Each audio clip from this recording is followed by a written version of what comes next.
Welcome to the Universalist Unitarian Church of Peoria Sunday service. My name is Linda Fairbanks, and I'm proud to serve as the president of our Board of Trustees.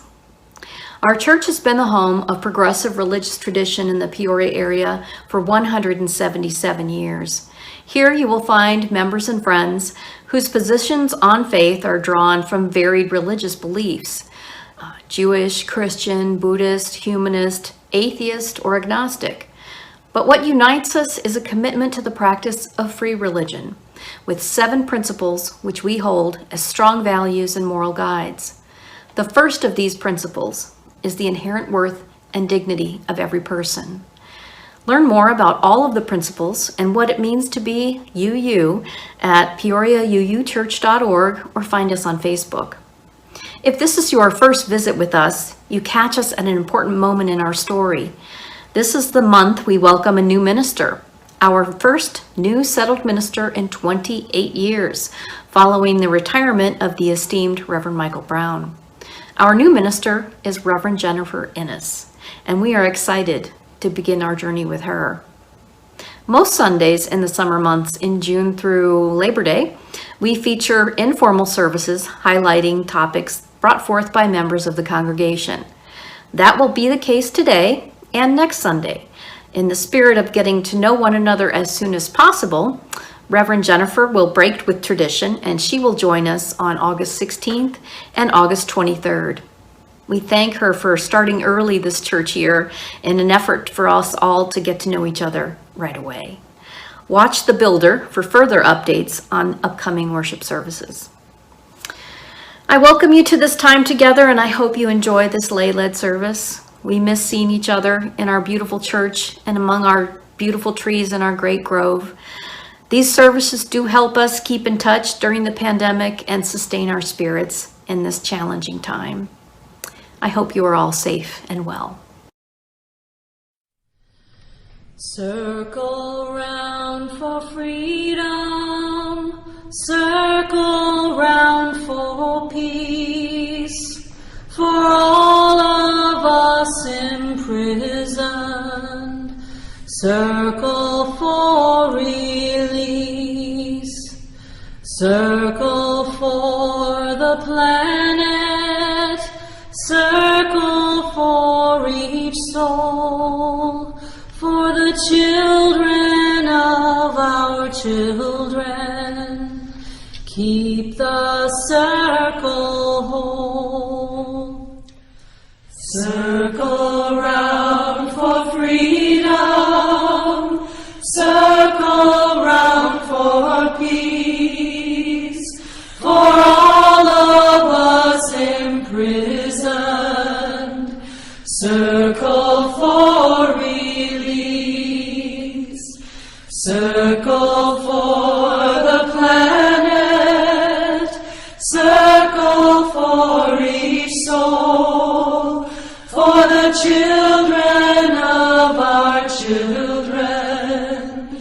Keep the circle whole. Circle round for freedom. Circle round for peace. For all of us imprisoned. Circle for release.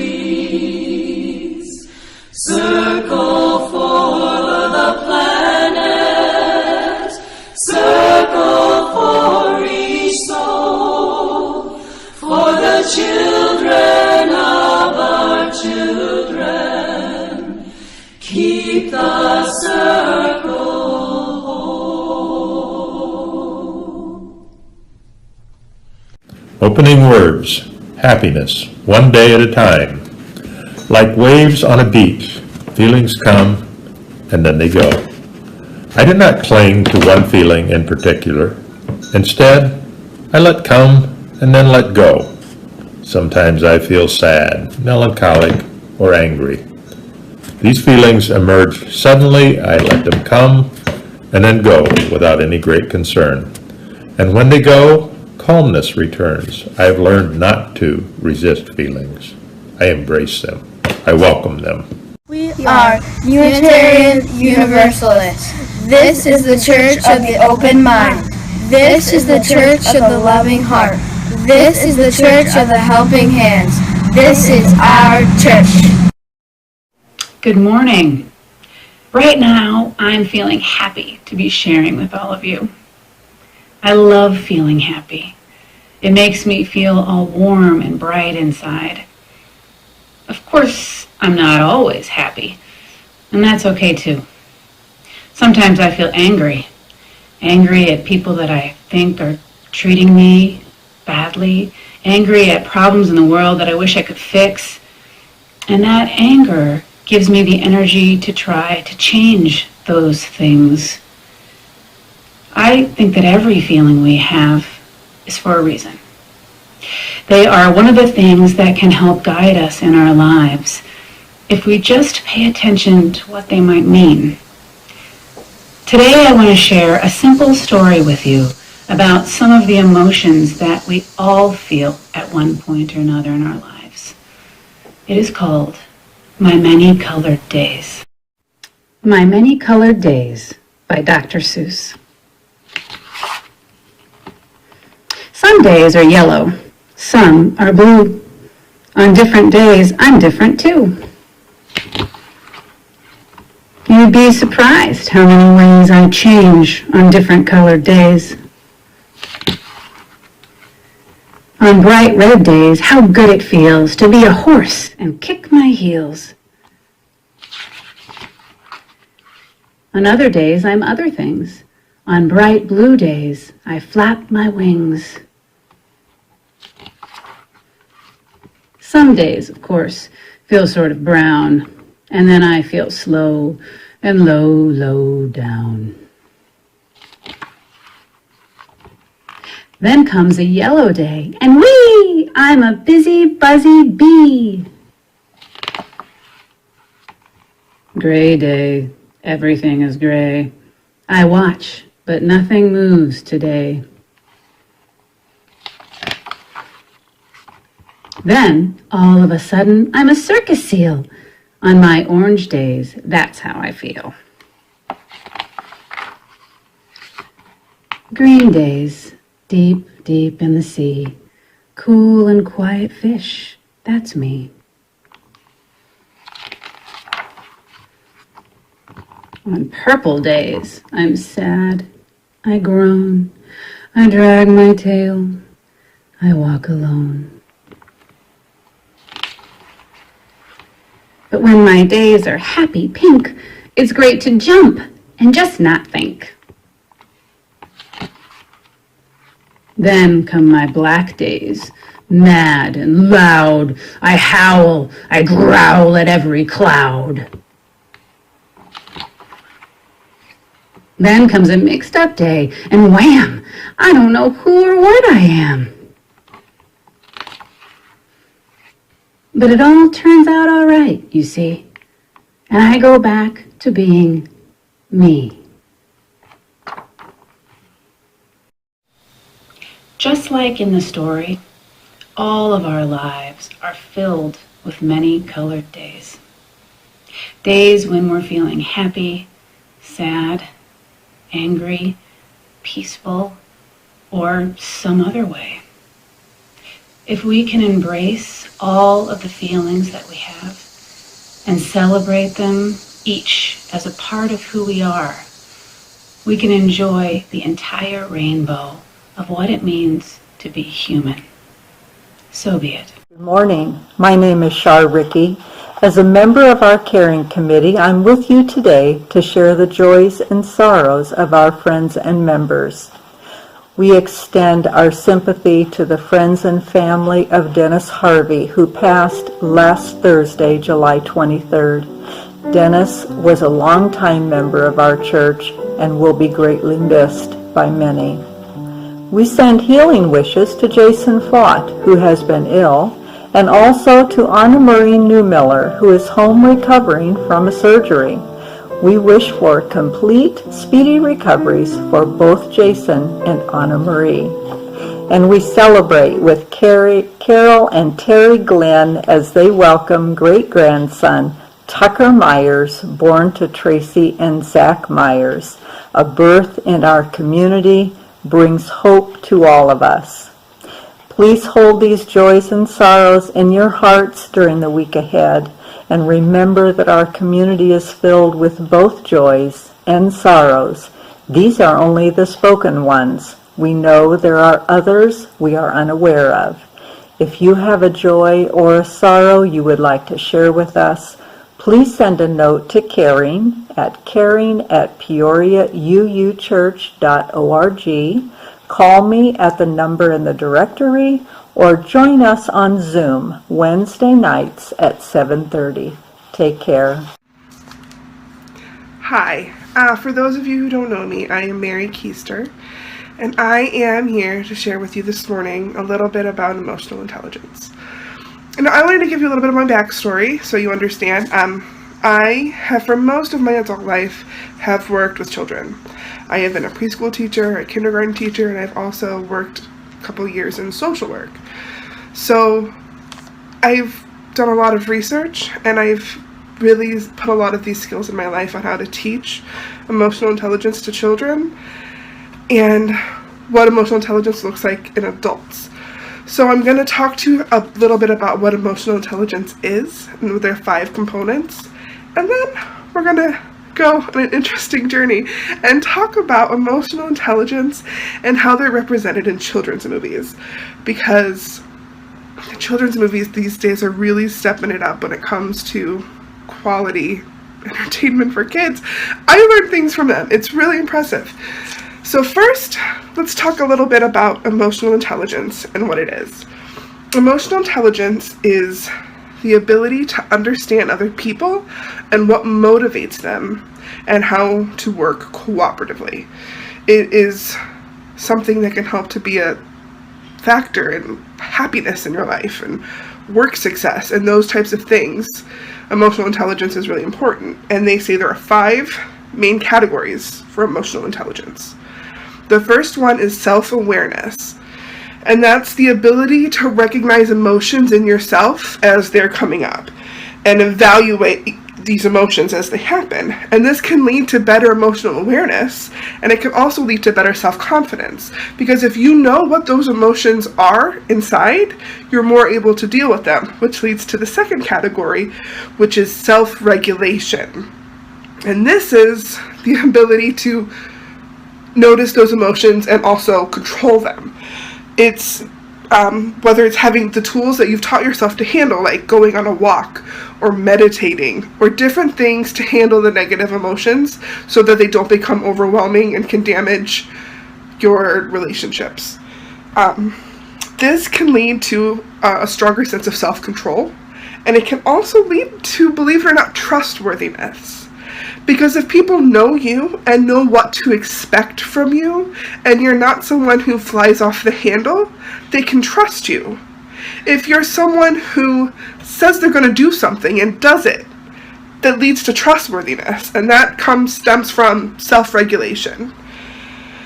The third component is motivation. Now that one's pretty self-explanatory, and it can lead to really important things in your life, like achievements and commitments and initiative and even optimism. If you are motivated to work for something and know how to keep that motivation, that internal motivation, that's really important key to success in life. The fourth one I'm going to talk about is empathy. And I think this one is really, really important. And empathy is the ability to recognize emotions in other people. This leads to many good facets in life. It can, if you're in the service industry, it can lead to being able to anticipate needs of whether it's the needs of students or the needs of clients, just to kind of know where they are and what they're feeling and what they're going to need next. And that's important. It can also is an important factor for being a good leader, because it can allow you to sense what someone's skills are, what they're good at, and help them develop those skills and go along that path. So it's an important skill to have for leadership. And also to build diversity, because if you're a person who is able to have a strong sense of empathy, you'll be able to see that your experience doesn't match their experience, and to be able to build on that together. So that's important. And then another aspect that they talk about when you're studying emotional intelligence, it's called political awareness. And that's not like Republican, Democrat political awareness. This is really important. It's more of that ability to be able to read a room, to walk into a room and feel where the tension is, where the power structures are, and how things generally work. Just that ability to not have much verbal communication, but just sense it. And that comes from empathy. And let me tell you, that is something I greatly miss in the Zoom world we live in, is that ability to walk into a room and just kind of feel out what's going on. And then the last thing about empathy is understanding others' motivations. So, like in the classroom, if there was a child who kept acting out, I could use my empathy and think, maybe this child is struggling with something that is unseen to me, and work through to figure out what that problem is. The last category in official emotional intelligence is social skills. And those are important because they're your ability to communicate, to influence, and just be able to be with others and cooperate and playing nice with others. It's an important skill to get on in life. Now, myself, and what I do is I add one more. It's not on their list, but I add it because I think it's important. And it is grit. And grit is kind of one of those new terms that people are throwing around in like this world. And grit is kind of a amalgamation of perseverance and motivation. Grit is that thing where two people can have the exact same stories with the exact same hardships, and one person can rise above and one person kind of gets broken. And what that difference is grit. That's what I'm talking about when I say that. That ability to get knocked down and get back up, that tenacity. That is really important, and they're finding that as a major key to success later in life, that ability to get knocked down and keep going. And so there's been a lot of studies now trying to figure out where that comes from and how we can develop that in kids today. So that's kind of what I'm going to be talking about when we talk about some movies, and how these notions are being modeled for our kids in these movies and how important I think that is. So the first movie I'm just going to talk super briefly about is this movie. Oh, you can't, it's backwards, but if it wasn't backwards, it was like Inside Out. This movie is really interesting idea because it all takes place in the brain of a 12-year-old girl who's moving from Minnesota to San Francisco, and of course that is really hard to do for anyone, let alone a 12-year-old girl. And most of it happens in her brain, and her brain is controlled by 5 emotions: joy, anger, sadness, fear, and disgust. And it's really interesting to see how these different factors of her brain move the story along and what all these different emotions bring out in her. Now, what I think is really important about this is that talking with my own kids, who they saw this probably when they were 7 or 8, they're 9 now, the twins that is, and Penny was like, you know what, I think joy is mostly in control of my brain, but then probably anger. I'm like, yeah, you're probably right, because she does have quite the temper. And then Ben goes, you know, my joy is probably mostly in charge too, but then fear. And I was like, you know, that's probably right too, because he does have a lot of anxiety. And I think that them being able to see that in their own brain and be brought to that level of self-awareness is really, really cool and really important. So that's my brief talk into Inside Out. It's a great movie. You should watch it. Now, okay, but the main movie I want to talk to you about is Frozen 2. Now, I know you're like, what? It's a sequel. It's a princess movie. What could I learn about emotional intelligence from a sequel princess movie? Well, in this case, I'm here to tell you the sequel is better, and these princesses are pretty amazing. I was watching old Disney movies this week to try and refresh myself, and on every one of them, like, you know, Cinderella faints onto the bench and Belle faints onto the bed. All of them are fainting onto everything. These girls don't faint. So there's a lot you can learn from them. So I'm going to kind of take you through the 3 main characters and talk about what I think the category of emotional intelligence that they best represent. So first, I'm going to talk about Kristoff. Kristoff is, you know, trying to get married to Anna. That's the whole love story. But he's the most modern feminist prince of all. Like, and I think he speaks to self-regulation, because Anna's always getting into all kind of trouble and doing things, and he is steady and there, and he's amazing. But what I'm going to tell you, when I heard it in the movie, was so shocking. There's a part of the movie, because, you know, it's an epic, grand adventure, like it's just an adventure movie. And all adventure movies have that point where, you know, there's mass scene and danger and chaos and battle and whatnot. And Anna looks like she is running straight into danger. And all three of them have gotten separated. And he finally finds her. And he goes galloping towards her. And it looks like he's going to swoop her up and whisk her off to safety, even though she knows where she's going and what she's doing. But what he does is he swoops her up, and instead of whisking her away, he says, "I am here. What do you need?" As a woman, that line almost took my breath away. That's not what princes do. They don't come in and see what you need. They take you away from danger, even though Anna knew what she was doing. And that's why Kristoff is so impressive, because he doesn't for a second doubt that Anna knows what she's doing. Anna has a plan.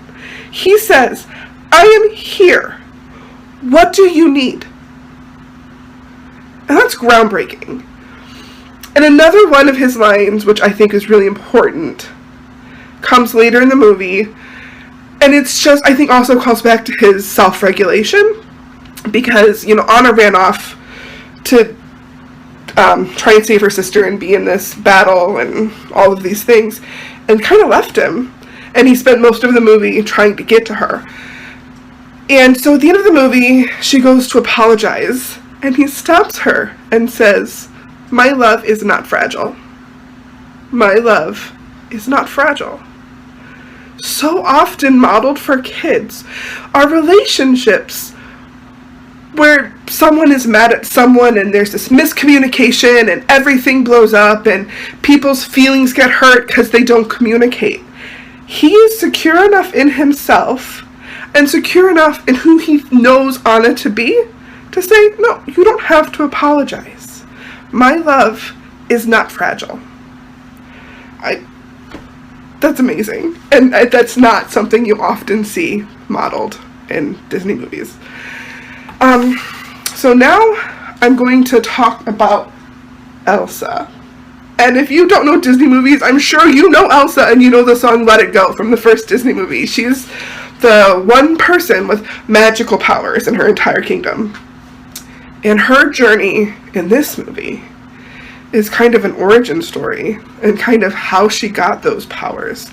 And Elsa, I think, really embodies self-awareness in that category of emotional intelligence, because she's someone who has never truly felt like she fits in and has always been aware that there is something about her that is different, that she just isn't like everyone around her.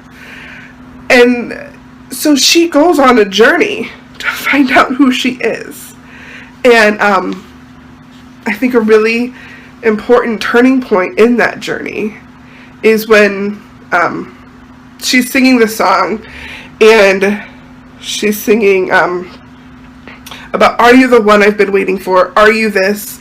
And the voice answers back, you are the one you've been waiting for. And then she has this kind of aha moment that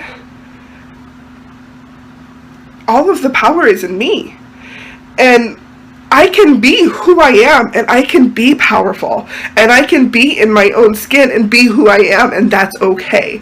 And having the courage to be who you are when you feel like no one around you understands you, I think that that's a really good role model to have for kids. It makes me think of many of our LGBTQ youth, and how at times they probably feel like they are the only ones. Like, everyone around them is different. And to have a model going, I am different, and my power is in my difference, that's really incredible. So that's why Anna, and not to mention, her songs are amazing. I mean, I'm sure you've heard them all. But what I think, and the character that is most interesting to me, is Anna. Anna is the younger sister. And I think throughout both of the movies, she embodies empathy and grit. That one new one I added because it's my business. But yes, she embodies empathy and grit in a way that is really astounding. So for empathy, she just has a way of knowing where other people are on their journeys and what they need. And like Olaf, this childlike snowman who is the comic relief of the whole thing, her relationship with him is so sweet, and the nurturing she does with him, and it's really wonderful. So empathy, perfect. But where I think she's truly interesting is in this notion of grit, that ability to be knocked down and get back up.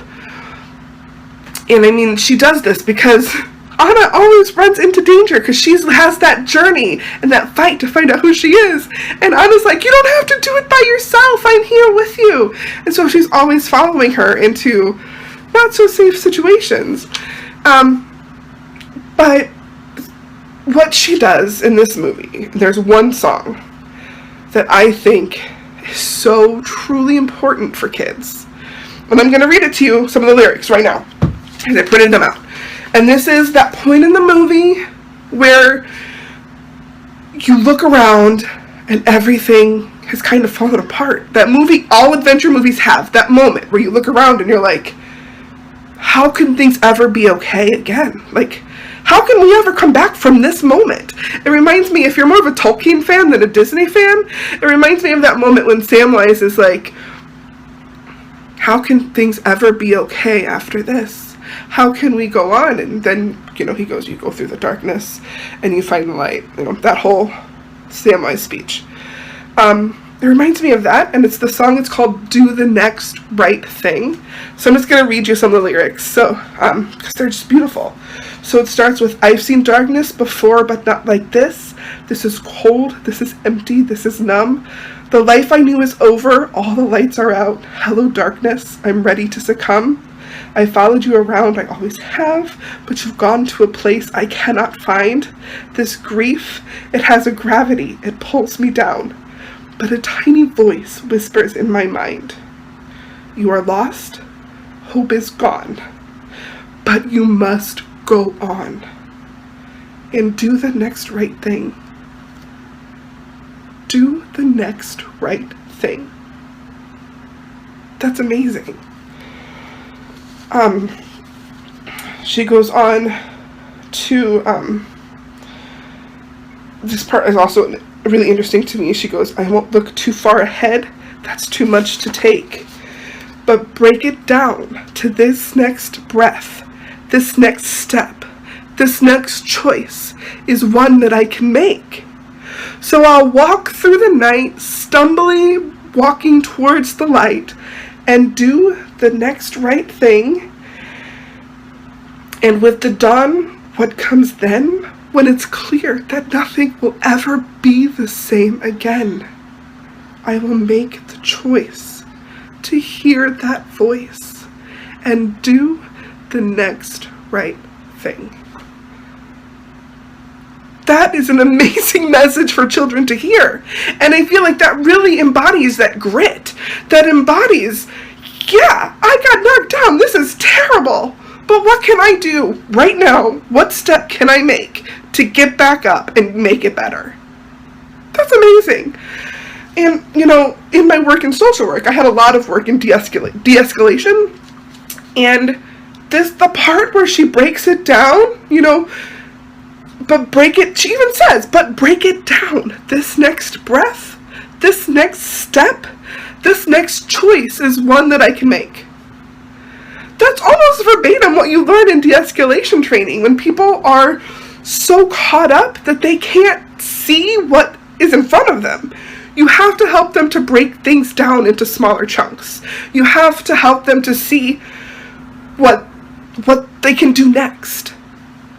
And those are the lyrics in a children's Disney movie.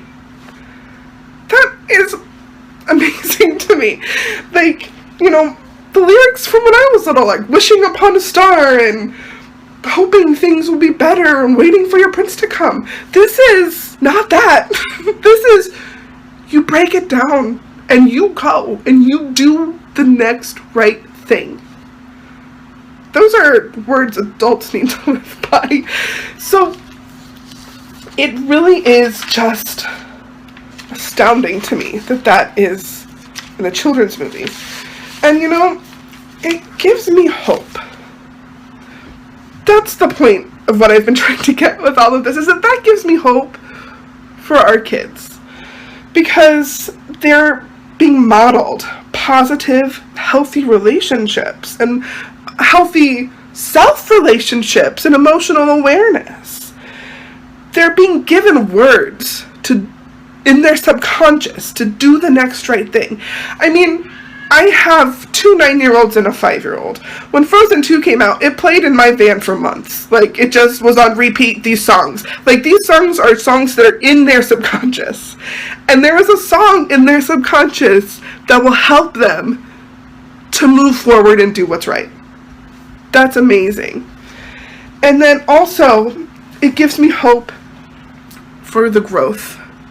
Because this movie was made by kids who were raised watching Mr. Rogers.